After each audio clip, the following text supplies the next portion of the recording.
وقال عمر الفاروق رضي الله تعالى عنه: إن الناس قد ولدتهم أمهاتهم أحرارا فمتى جعلتهم عبيدا. اللهم صل على محمد عبدك ورسولك وصل على المؤمنين والمؤمنات والمسلمين والمسلمات وبارك وسلم تسليما كثيرا. ودي مبارك محفل و مجلس کی تشریف فرما د مدرسه معارف القرآن حیاتی معلمین اساتذه کرام او دغه مدرسې او جامعي خوږو طالب علمان ورونو، د مجلس د انعقاد او دلته دراجمه کېدلو کم مقصد او کم مرام او مراد د هغې تذکره وشوه.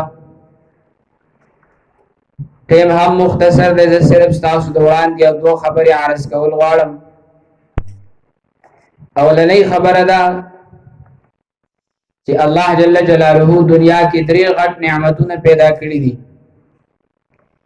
یو نعمت ته ویل کېږي توحید، او دویم نعمت ته ویل کېږي اتحاد، دریم نعمت ته ویل کېږي ازادي. د توحید د نعمت لپاره الله کتاب الله را لېږلی، د اتفاق او اتحاد د نعمت لپاره الله بیت الله را لېږلی، او د ازادۍ د نعمت لپاره الله رسول الله را لېږلی صلی الله علیه وسلم. تاریخ موږ او تاسو وړاندې دی چې ازادي د الله لوی نعمت دی. د دې وجې نه خو قرآن مجید او احادیث مبارکه چې کلم د فدیه او د جرماني تذکره کوي نو هلته الله وی غلامان آزاد کوي. چا نه خطأن یو مړی او قتل وشو نو الله وی دا به غلام آزادوي. علما تشریف فرما دي چا زهار وکړو نو د زهار په کفاره کې الله وی فتحریر رقبه، غلام به آزادوي. اسلام باندې د عمل تذکره وی نو هلته الله وی فک رقبه، غلام با آزادے. او رسول الله صلی الله علیه وسلم به خلکو ته ترغیب ورکاو نو د غلامانو د ازادۍ به ورکاو، بلکې د ازادۍ د حصول او د ازادۍ تحریک دا ډیرو انبیاو چلولې دي. او په هغه انبیاو کې سر فهرست حضرت موسی علیه السلام دی. موسی علیه السلام چې کله فرعون تراله نو فرعون ته را لېږلو مقصد داو چې هغوی دین طرف ته راوبلي، خو چې کله راغلی نو د توحید د دعوت نه مخکې ورته وایي ارسل معي بني اسرائیل، بني اسرائیل آزاد کا. او بل ځای کې دي چې دا تا غلامان کړي دي، دې باندې تکلیف او زور مه کوه، ولا تعذبهم، سزاګانې ورته مه ورکوه. نو موسی علیه السلام د ازادۍ تحریک چلولی.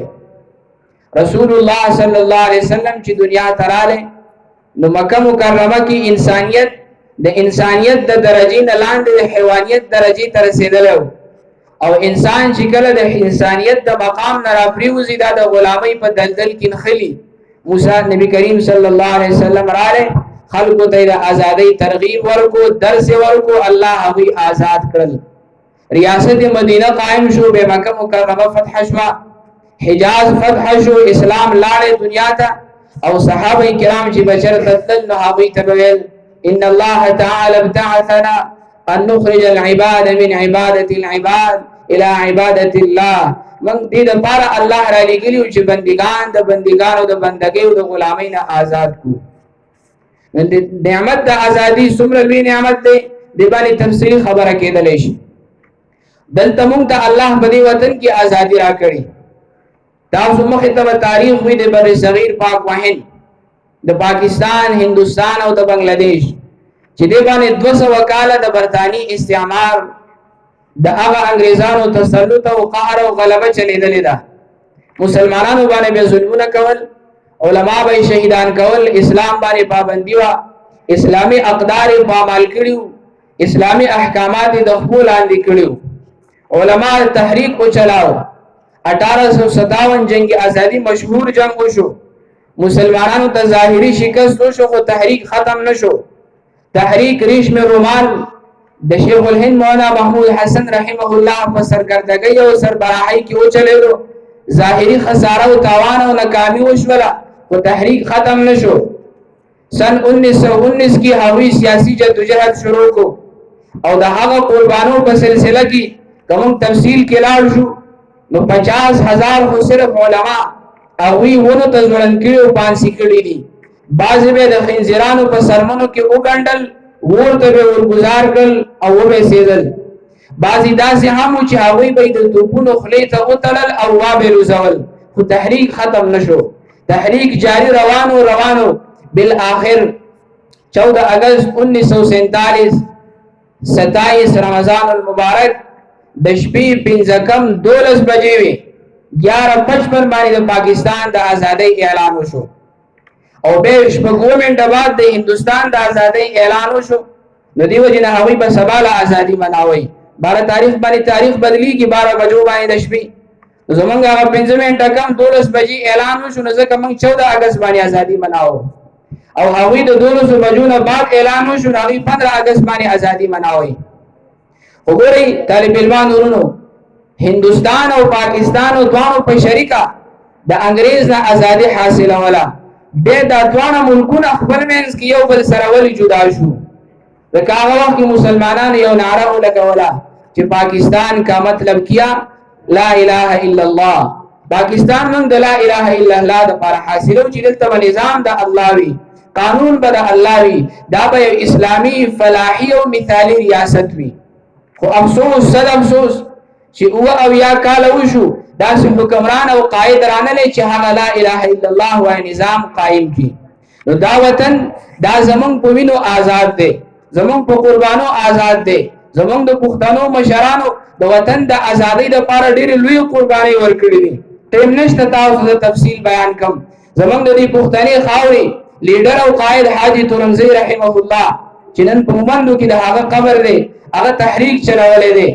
فقیر اے پی هغه تحریک چلولې دی. خان عبدالغفار خان هغه دغه تحریک ازادۍ کې د شیخ الهند ملاتړ کړی دی. بے شمار قرباني ورکړې شوې دي. دا خاورم زمونږ ده، دا وطنم زمونږ دی. پاکستان د چا دی؟ دا زمونږ دی. دا خاور زمونږ ده. د وطن او د خاورې سره محبت دا فطري سیز دی. یو خبر استاسو ذهن کې کېنول غواړم، نن د بیکاره قیادت د ادارو د غلطو د شهرو د مخونو د ظلم او ستم په وجه باندې خلک دې حد ته رسېدلي چې د وطن سره نفرت شروع کو. نو یاد ساتئ د هغه کرپټ او د بیکاره خلکو نه ازادي حاصلول، د هغوی مقابله کول، د هغوی ظلمونه زغمل او هغوی ته سینه سپر کېدل، د هغوی په مقابله کې جدوجهد جاري ساتل دا زموږ فریضه ادا وکړو. خو وطن هیڅ چاته نه پرېږدو. وطن زمونږ دی، د دې ازادي به مناو، د دې سره محبت به کو، د دې سره به مینه هم کو. او تاسو په ذهن کې دی وي دا دورنګي جنډا د پاکستان چې دا اولنې لهراو کړي زمونږ یو عالم شیخ الاسلام مولانا شبیر احمد عثماني رحمه الله. بنگلاديش هغه وخت کې مشرقي پاکستانو هغه ته جنډا لهراو کړي مولانا ظفر احمد العثماني رحمه الله. دا د علماو په قربانو، دا زمونږ د مشرانو په قربانو آزاد شوی وطن دی. زمونږ مشرانو کې اوس غلطۍ نشته، لږې نه ډېرې غلطۍ دي او انتهایی داسې قیادت دی چې د نه قیادت برابر دی. خو خاوره زمونږ ده.